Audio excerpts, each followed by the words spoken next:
시간이 되었으므로 2026년 4월 8일 수요일 아침 예배를 시작하겠습니다.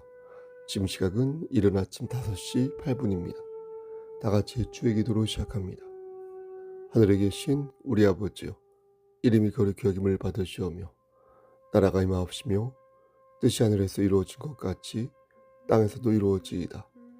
오늘 우리에게 일용할 양식을 주시옵고 우리가 우리에게 죄진 자를 사하여 준 것 같이 우리의 죄를 사하여 주시옵고 우리를 시험에 들게 하지 마시옵고 다만 악에서 구하옵소서. 나라와 권세와 영광이 아버지께 영원히 있사옵나이다. 아멘.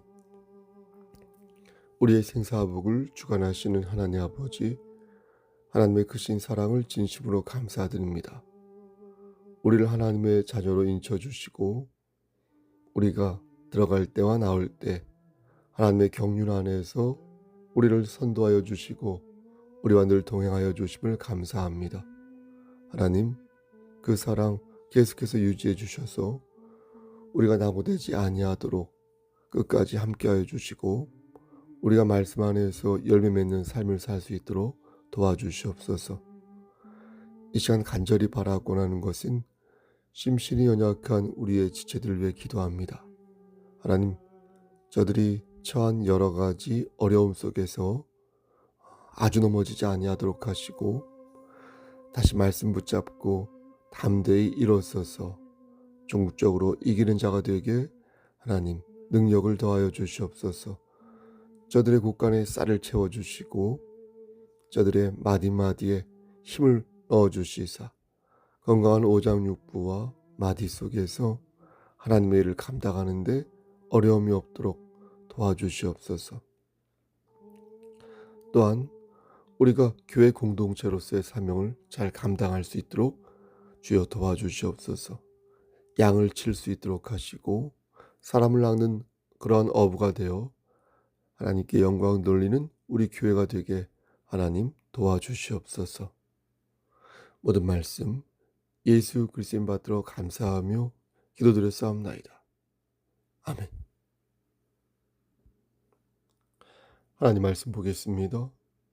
요한복음 5장 14절에서 18절 말씀입니다. 요한복음 5장 14절에서 18절 말씀 봉독하겠습니다.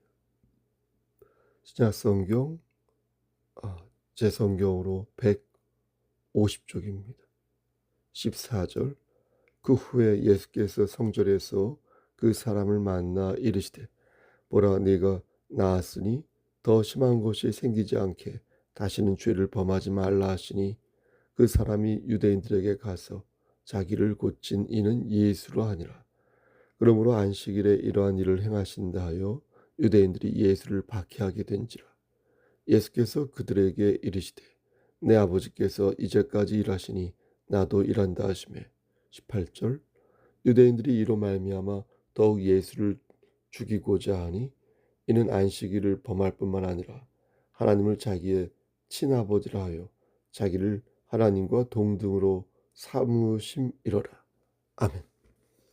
하나님의 말씀을 들어 사용하여 주시옵소서. 예수님 이름으로 기도드렸습니다. 아멘. 오늘 본문을 보면 38년 된 병자가 병 고침을 받는 장면이 나옵니다.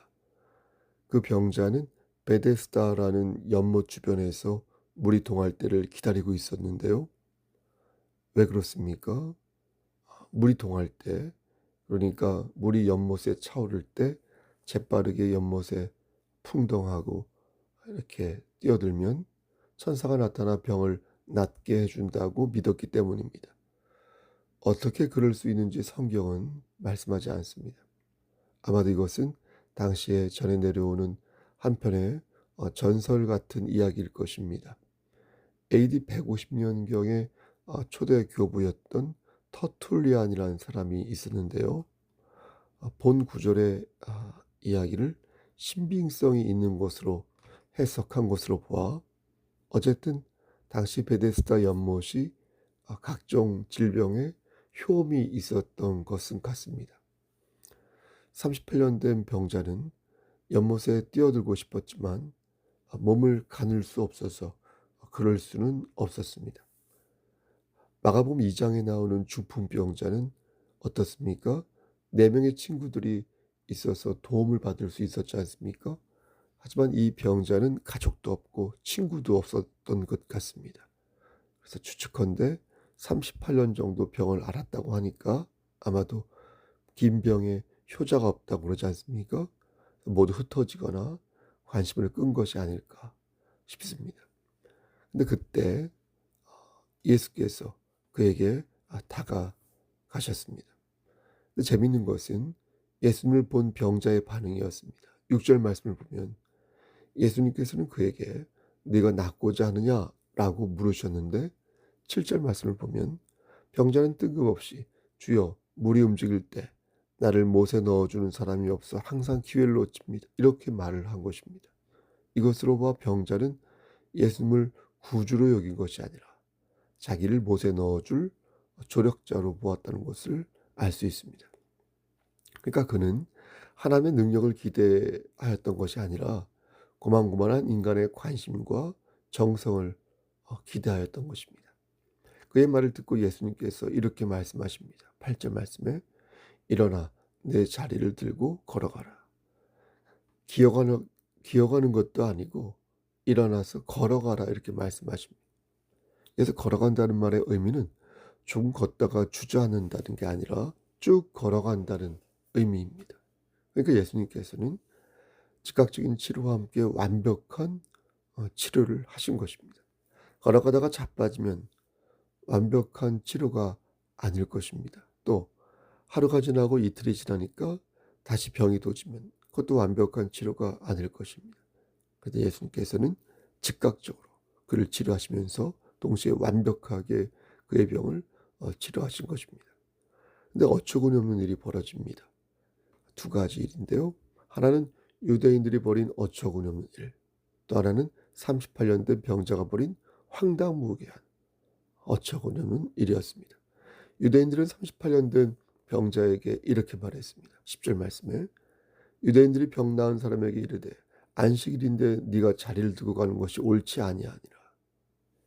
여러분 너무 어이없지 않습니까? 그러니까 유대인들에게는 그의 병이 완치되는 것은 중요한 게 아닙니다. 그가 율법을 어겼다는 것에 흥분한 것입니다.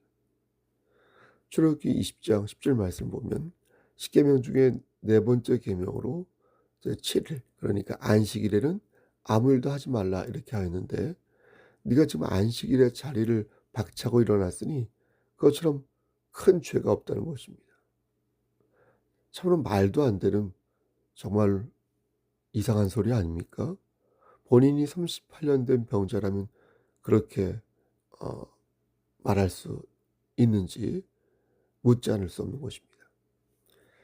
여러분들이라면 이 말도 안 되는 상황에서 어떻게 하시겠습니까? 전 눈으로 보고도 그런 얘기를 하냐며 쏴붙이겠습니다. 내가 38년 동안 병을 앓다가 이제 막 완치되었는데 지금 나한테 할 소리냐며 막 핏대를 올리겠습니다. 근데 그 병자는 이렇게 말했습니다. 11절 말씀에 대답하되 나를 낫게 한 그가 자리를 들고 걸어가라 하더라 하니. 여러분 이게 무슨 말입니까? 지금 그는 자신의 병을 고쳐주신 예수님에게 책임을 전가하고 있는 것입니다. 어떻게 이럴 수 있을까요? 어떻게 자신을 고쳐주신 예수님에게 탓을 돌릴 수 있을까요? 도대체 생각이란 게 있는 사람인 걸까요? 그래서 여러 주석을 찾아보니 이런 설명이 있었습니다. 저들의 계명에 의하면 안식일에 고의로 공적인 장소에서 개인의 집으로 어떤 것을 옮기는 자는 참수를 당할 것이다. 아니면 돌에 맞아 죽어야 할 것이다. 마치 조선시대 때 세종대왕이 소나무를 지키기 위해 소나무를 벌목한 사람에게 장 80도를 치고 유배를 2년 동안 보내거나 혹은 실화로 소실했을 경우 장 100도와 2000리 외주로 유배를 보낸 것과 어떻게 볼 땐 비슷하다고 했습니다. 그러니까 이 병자는 처벌받을까 두려워서 자신을 살려준 예수님에게 탓을 돌린 것입니다. 그렇게 보면 한편으로 이해가 되지만 그래도 어떻게 그럴 수 있었을까? 여전히 이해가 안 가는 것입니다. 그 후에 병자는 여러분 어떻게 됩니까? 나중에 그는 성전에서 예수님을 만나게 됩니다. 그때 예수님에게 경고의 말씀을 듣는데 그 내용이 오늘 본문 읽은 14절. 그 후에 예수께서 성전에서 그 사람을 만나 이르시되 보라 네가 나았으니 더 심한 것이 생기지 않게 다시는 죄를 범하지 말라 하시니 이렇게 말씀을 예수님께서 하셨습니다. 여기서 주목할 것은 예수님께서 그의 질병을 그의 죄와 연관지어 설명하셨다는 것입니다. 병이 걸린 이유는 여러 가지지 않습니까? 중세 때는 모든 병이 신의 저주라고 생각했습니다. 기침을 해도 신의 저주, 열이 나도 신의 저주, 말에서 떨어져도 신의 저주, 물에 빠져도 신의 저주. 모든 것을 신의 저주와 결부하였습니다. 그러다 근대 과학이 발달하면서 잘못된 생활 습관이나 세균 이런 따위로 질병에 걸린다는 사실을 알게 됐습니다. 그러면서 사람들은 과학의 힘을 절대적으로 신봉하기 시작했습니다. 하지만 현대 와서는 어떻습니까? 질병의 원인을 복합적으로 생각하게 되었고 지금은 정신과 물질이 긴밀하게 연결되어 있을 뿐만 아니라 초현실적인 요소들까지도 질병의 원인이 될 수 있다고 생각합니다. 근데 지금부터 2000년 전에 예수님께서 더 심한 것이 생기지 않게 다시는 죄를 범하지 말라 말씀하셨으니 그 원인과 함께 38년 된 병보다 더 심한 병이 무엇일까 묻게 되는 것입니다. 이런 것이 무엇이겠습니까? 그것은 바로 불신앙이었습니다. 주님을 주님으로 받들지 못한 그의 잘못된 행동을 주님께서는 지적하신 것입니다. 병을 고쳐주신 주님의 은혜를 생각하지 않고 도리어 주님에게 잘못을 돌렸으니 다시는 그런 죄를 짓지 말라는 것입니다. 그것은 하나님으로서 충분히 말씀하실 수 있는 경고였습니다. 유대인들은 병자를 고친 이가 예수라는 사실을 알고 난 후에 어찌 안식일에 그런 망령된 행동을 할 수 있는지 따져 물었습니다. 그리고 그것을 꼬투리로 예수를 죽이려고 했습니다. 그때 예수께서 이렇게 말씀하셨습니다. 17절 말씀에 예수께서 그들에게 이르시되 내 아버지께서 이제까지 일하시니 나도 일한다 하시매. 이 말을 들은 유대인들은 피가 거꾸로 흐르는 느낌을 받았고 감히 하나님을 친아버지라고 말하고 있는 예수를 죽여야겠다 이렇게 마음먹었습니다. 하지만 예수님은 그들의 반응과는 상관없이 말씀을 이으셨습니다. 19절 중반에 보면 아들이 아버지께서 하신 일을 보지 않고는 아무것도 스스로 할 수 없나니 아버지께서 행하시는 그것을 아들도 그와 같이 한다. 이렇게 말씀하시고 21절 말씀에 아버지께서 죽은 자들을 일으켜 살리신 같이 아들도 자기가 원하는 자들을 살릴 수 있다. 라고 말씀하셨습니다. 유대인들은 경악을 금치 못하였으나 예수님은 이어서 이렇게 말씀하셨습니다. 24절 말씀에 내가 진실로 진실로 너희에게 이르노니 내 말을 듣고 또 나 보내신 이를 믿는 자는 영생을 얻었고 심판에 이르지 아니하나니 사망에서 생명으로 옮겨느니라. 그러니까 예수님은 궁극적으로 심판을 말씀하신 것입니다. 단순히 병을 치료한 것이 아니라 영원한 생명을 주는 분으로서 당신을 생명의 구세주로 선포하였던 것입니다. 여러분, 여러분에게 하나님은 누구십니까? 우리가 믿는 여호와 하나님은 천지를 주관하시는 하나님이시지 않습니까? 내 병도 고쳐주시고 내 마음도 치료해 주시지만 그것은 부차적인 것이지 사실은 신앙의 본류가 아니지 않습니까? 신앙의 본류는 내세에 있지 여기에 있지 않습니다. 하나님의 나라는 이미 열렸으나 그 끝은 천상에 있는 것입니다. 사랑하는 성도 여러분, 하나님께서는 오늘 본문을 들어 저와 여러분들을 가르치십니다. 너희는 하나님을 바로 알라. 주님을 바르게 알고 바르게 믿어야 너희는 비로소 영원한 생명을 얻을 수 있다. 여러분, 예수 그리스도는 그냥 라파가 아닙니다. 그분은 그냥 샬롬이 아니고 그냥 니시가 아닙니다. 예수님의 이름으로 귀신을 쫓고 예수님의 이름으로 병을 고치고 예수님의 이름으로 거듭날 때 예수 그리스도는 영원한 생명과 복을 주시는 천상의 하나님으로서 존재하는 것입니다. 혹자는 이렇게 묻습니다. 예수님을 믿으면 진정한 자유와 기쁨을 누린다고 하는데 왜 이렇게 간섭을 심하게 하시는 것입니까? 간섭하지 말아야 그게 진짜 자유 아닙니까? 근데 왜 예수를 믿으면 이거 하지 말라, 저거 하지 말라, 간섭이 심한 것입니까? 그러면 저는 그에게 말합니다. 그건 간섭이 아닙니다. 그건 당신이 지켜야 할 신앙의 도리입니다. 당신의 영혼을 구원하여 주신 예수님께서 마땅히 당신에게 요구할 수 있는 권리입니다. 의무를 다하지 않고 그냥 가버린 38년 된 병자에게 더 심한 것이 생기지 않도록 다시는 죄를 범하지 말라 말씀하신 경고의 말씀입니다. 여러분, 하나님 우리에게 자유를 주신 이유는 자유롭게 뛰어놀라고 주신 게 아닙니다. 하나님이 우리에게 건강을 다시 주신 이유는 건강하게 잘 놀라고 주신 것도 아닙니다. 우리에게 물질을 주시고 자녀를 주시고 자유를 주시고 생명을 주신 이유는 하나님을 바르게 섬기라고 주신 것입니다. 하나님을 바르게 섬길 때 건강하게 섬기고 풍족하게 섬기고 겸손하게 섬기고 열정적으로 섬기기를 바라셔서 우리에게 그러한 은총을 베푸신 것입니다. 하지만 그렇다고 우린 너무 부담을 가질 필요는 없습니다. 마태복음 11장 30절 말씀을 보면 멍에는 쉽고 짐은 가볍다 이렇게 말씀하셨으니 내 힘으로 멍에를 지는 게 아니라 여러분 어떻습니까?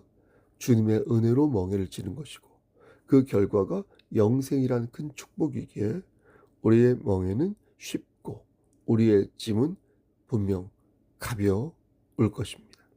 여러분 하나님께서 우리에게 원하시는 것은 무엇입니까? 순종하는 마음이라. 순종하는 마음. 우리가 막 살고 싶을 때가 있지만 우린 그때마다 다시 신앙의 도래를 기억하여 우리에게 주어진 사명을 받들어야겠습니다. 코가 비뚤어지게 향락에 빠지고 싶을 때, 탕자처럼 방황하고 인생을 즐기고 싶을 때 우리는 하나님께서 우리에게 당부하신 말씀을 기억해야 할 것입니다. 그렇게 할 때 주님의 은혜가 우리 안에 영원히 거할 것이며 영생을 받은 우리는 이 땅에서도 예수 그리스도의 이름으로 머리가 될 수 있을 것입니다. 여러분 오늘도 여러분이 받은 그 은혜 안에서 그 은혜를 감사히 여기며 건강하고 즐겁게 그리고 이기는 자의 삶으로 사시기를 주님의 이름 받들어 간절히 축원합니다. 아멘. 이제는 우리를 죄에서 구속해 주신 우리 구주 예수 그리스도의 은혜와 아버지 하나님의 만극하신 그 사랑하심과 성령 하나님의 교통하시고 인도하시는 모든 역사하심이 하나님 말씀 안에서 우리에게 주어진 사명을 잘 감당하고 하나님을 기쁘시게 하는 삶을 살기를 소원하는 여기 모인 성도와 그들의 가정과 이 제단과 이 나라에 하나님의 사랑하심이 세세토록 함께 계실지어다. 아멘.